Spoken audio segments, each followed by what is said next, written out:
Today's video is a little preamp board, and you'll be surprised to hear that it uses the 5532. In fact, two of them. And this is it. These phonos aren't part of the kit, by the way. I've already been testing it and I have some results to show you, but that's why they're still there. If we look at the item description, which is what tempted me to buy it, it says amplification of weak signals. Well, yes, that's kind of what a preamp will do. Make equalizer adjustments to the signal. Well, that you can't do because there's no potentiometers on it. I think that's a word in a way of saying tone controls, but clearly this board does not have tone controls. Make unique tone to decorate the sound. Well, as you'll see presently, it certainly decorates the sound. Whether it's for the good or for the worst, I'll leave that for you to decide. Dual voltage power supply of 7 to 15 volts, recommended 12 volts, which is in fact what I used, and that's applied here. It's a center tap transformer. It requires AC. It has its own rectification here, but kind of unusual, it doesn't have any of the stabilizer chips that are normally fitted into these kind of circuits. But saying that, the current draw from the chips, 5532, is constant, so it is not theoretically necessary to have a voltage stabilizer, and it works very well without it with the correct voltage applied. And also, because the chip is very immune from power supply noise, the power supply is basically the rectifier and these capacitors here, and that does the job fine because there's no ripple on the supply line. And when I came to look at noise and listen to the sound, the background level hiss is very low, and also there is no discernible hum on it whatsoever. Needless to say, the chips are fake. Now, you didn't expect them to be real, surely. No, of course you didn't. It looks like all the chips that are fitted to any boards that come from China are all fakes. Saying that, they do the job remarkably well, and I did try some genuine 5532s, and the only measurable difference is these have a slightly noisier background level hiss. They're about 3 dB more noisy than the genuine chip. So for what this board will do, they are probably okay, and I don't think anybody in the serious hi-fi domain would actually buy this board, as I'll explain a bit later on. Getting back to the specification, it says processor speed 20 to 20 kilohertz. Well, I don't quite know what they mean by the processor speed, because there's no processor and speed doesn't come into the equation, and 20 hertz to 20k without a dB figure is completely and 100% meaningless. Power supply current 1 amp. That is complete rubbish. The whole circuit consumes about 12 milliamps. So you could literally use the smallest possible transformer you could find, I would think.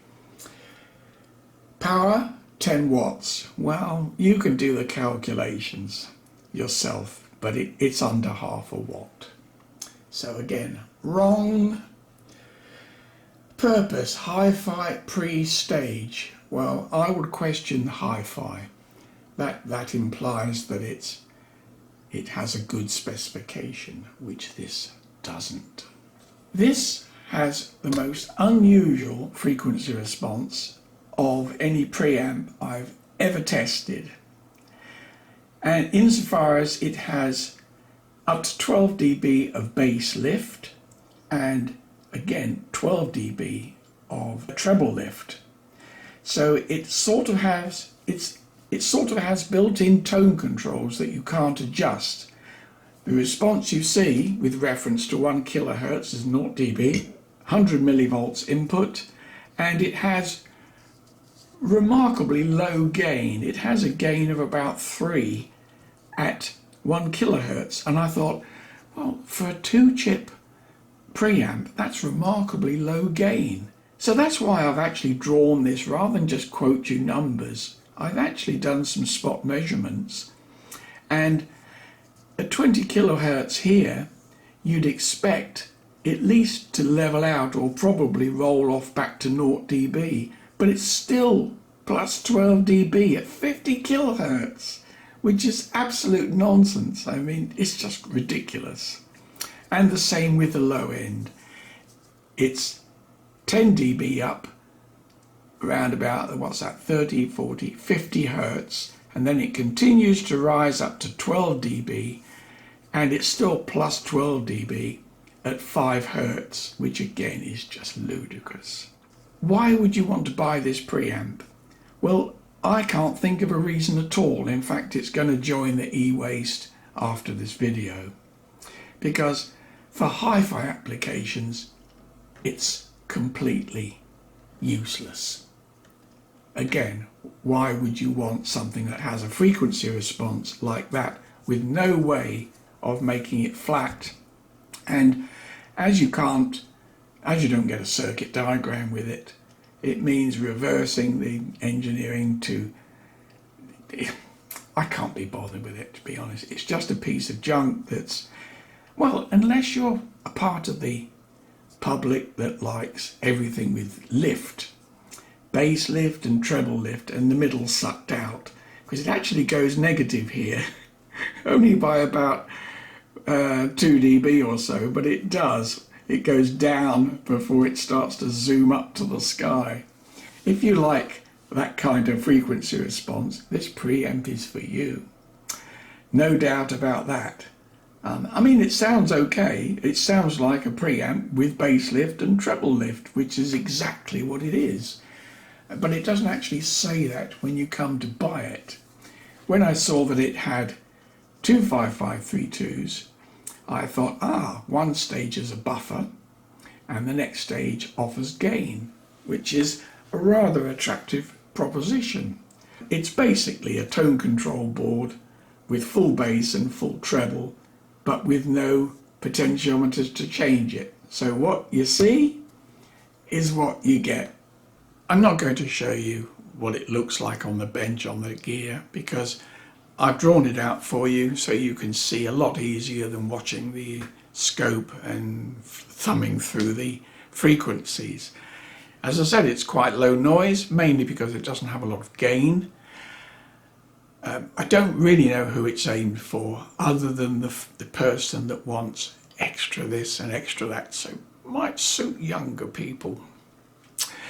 Other than that, it's a completely pointless project. Saying that, it's cheap and cheerful, fake chips, but works okay with the fake chips. So if you've got 15 New Zealand dollars to spend on some e-waste, might as well get one.